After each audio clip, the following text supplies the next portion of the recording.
महर्षि पातंजलि को आधुनिक योग का जनक माना जाता है।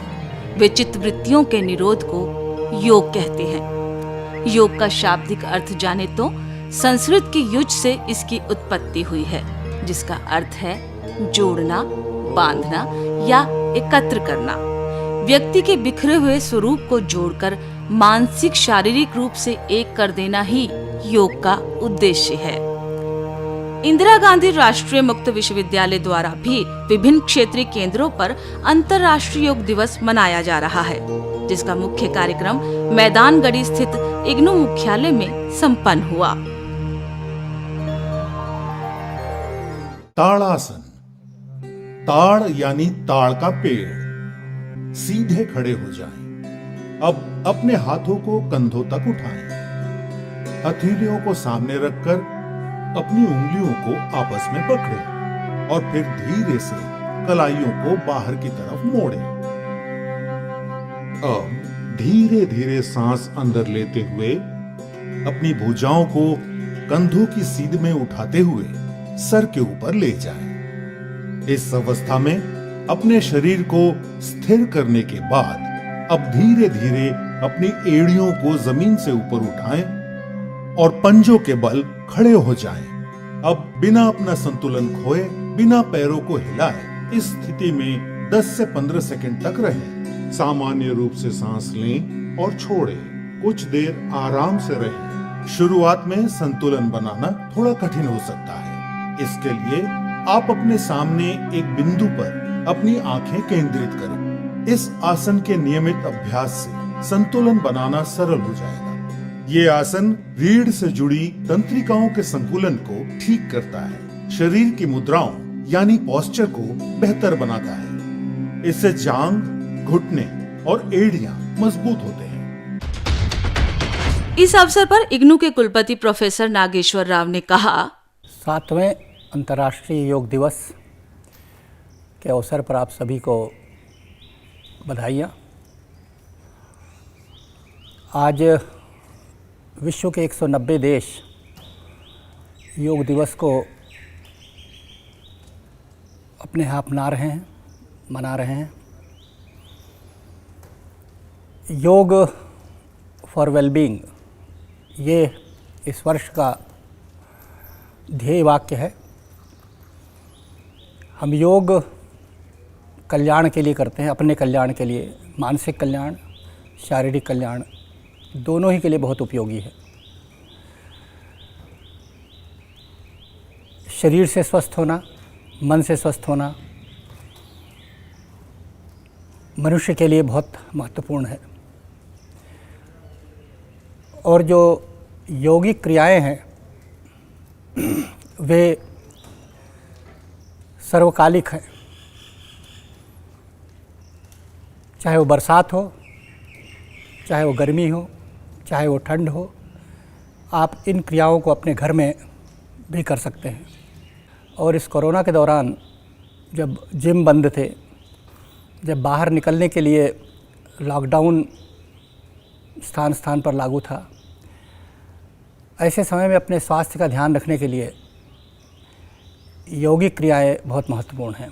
और यौगिक आसन इतने आसान हैं, इतने सरल हैं, जो आपकी दैनिक जीवनचर्या से जुड़े हुए चीज़ हैं। 20 से 25 मिनट अगर आप प्रतिदिन अपने स्वास्थ्य की ओर ध्यान दें, इन योग के आसनों को अगर आप करें, तो आपकी आयु, आपका स्वास्थ्य, आपकी सोच सब में सकारात्मकता आएगी। यह जो विद्या है अपने देश की प्राचीनतम विद्या है और आज विश्व के अधिकांश देश इसका अनुकरण कर रहे हैं। हमारे छात्र इस देश का भविष्य है। उन्हें इस देश को आगे बढ़ाने में अपनी महत्वपूर्ण भूमिका अदा करनी है। उसके लिए वे मानसिक रूप से स्वस्थ रहें, शारीरिक रूप से स्वस्थ रहें और स्वस्थ मस्तिष्क स्वस्थ विचार को आगे बढ़ाता है, नवाचार को आगे बढ़ाता है। और हमारे सभी छात्र इन बातों को ध्यान में रखें और देश के विकास में अपना योगदान दें। पुनः आप सभी को अंतर्राष्ट्रीय योग दिवस पर बधाइयाँ।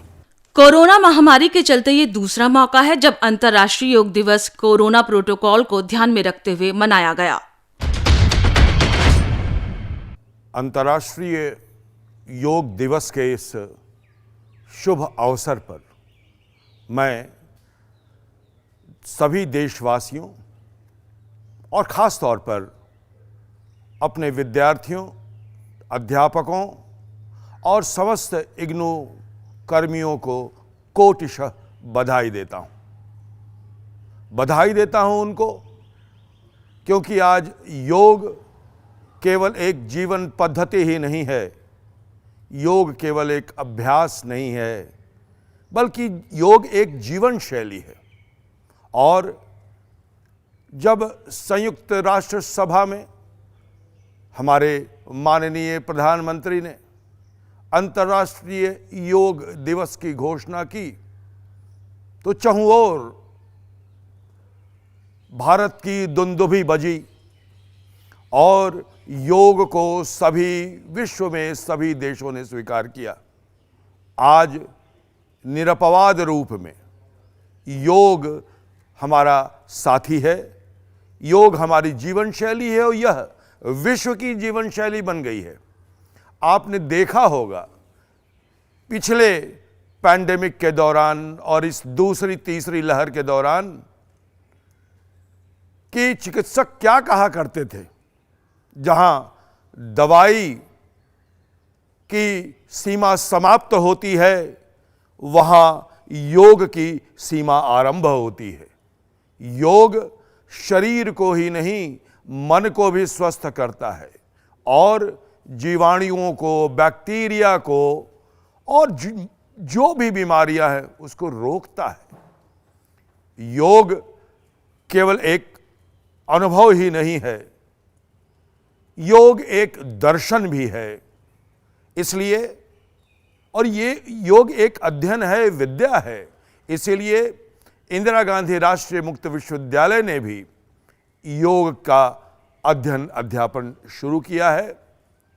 और यह बहुत खुशी की बात है कि अब बहुत जगहों पर पूरे अंतर्राष्ट्रीय स्तर पर जितने भी हमारे भारत के सांस्कृतिक केंद्र हैं, सभी केंद्रों पर योग का अध्ययन, योग का कार्यान्वयन किया जाता है।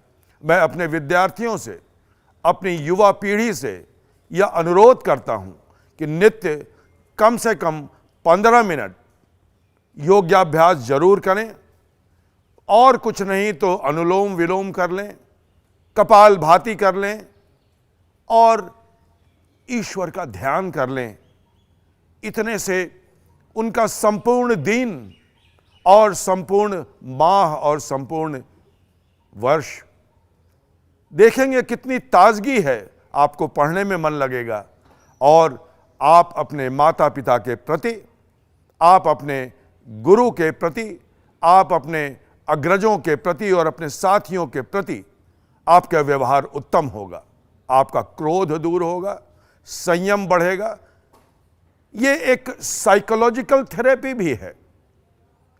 डॉक्टर्स भी इसे मानने लगे हैं, चिकित्सक भी इसे मानने लगे हैं कि एलोपैथी की दवा के साथ साथ अगर हम योगाभ्यास करें तो निश्चित रूप से वह दवा दोहरी हो जाएगी, उसका लाभ दोहरा हो जाएगा। इसलिए आज इस अवसर पर हमें प्रण लेना चाहिए। और प्रण क्या लेना है? शुरू करो, और अभ्यास शुरू करोगे तो निश्चित रूप से धीरे धीरे ये आपकी आदत में, जीवन शैली में परिणत हो जाएगा। और हमारा देश जो युवा पीढ़ी का सबसे बड़ा देश है पूरे विश्व में, और जब हमारी युवा पीढ़ी इस योग का वर्ण कर लेगी तो हम सबसे मजबूत राष्ट्र होंगे।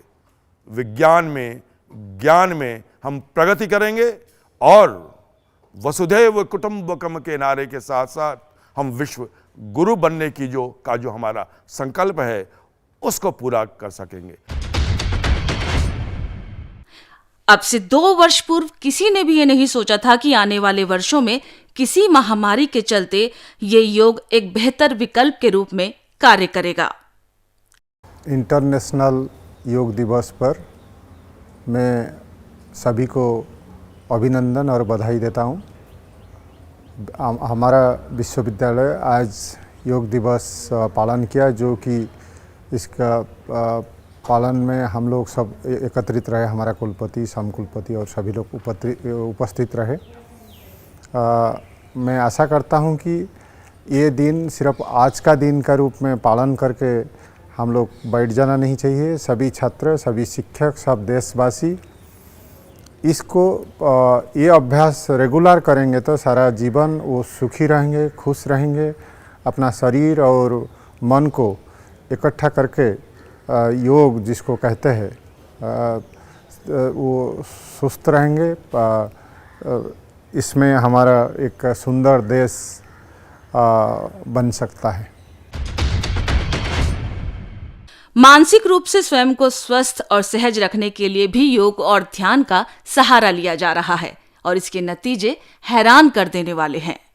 योग का मतलब परमात्मा के साथ योग, उनका साथ हमारा योग रहेगा तो हमारा सब कर्म कुशल होगा।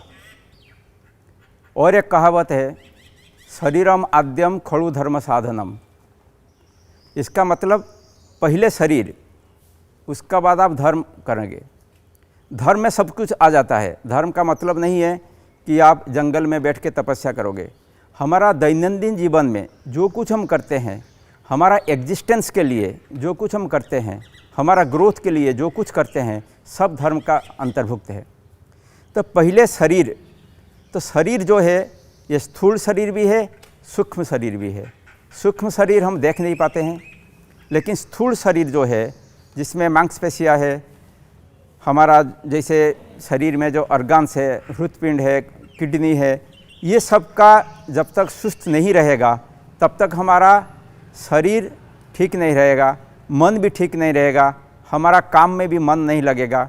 इसीलिए जो योग दिवस का जो मुख्य जो उद्देश्य है ये है कि सब सुस्त रहें। पहले शरीर रहेगा, इसका बाद ही जो कुछ होगा। तो इसीलिए इसमें जो ध्यान का भी जो चीज़ है उसमें कंसंट्रेशन करना होता है। जो हम बोलते हैं कि पीनियल ग्लैंड एक है हमारा शरीर का अंदर, जो ग्रंथि पूरा शरीर को कंट्रोल करता है। वो पीनियल ग्लैंड हमारा जो ग्लैबेला, इसका मतलब 2 आईब्रो का बीच में जो सेंटर है उसी का पीछे रहता है। तो इसीलिए वहाँ कंसंट्रेशन करने में हमारा पूरा ऑर्गन का कंट्रोल होता है। तो उसी का माध्यम से सारे ग्रंथियों का कंट्रोल होता है।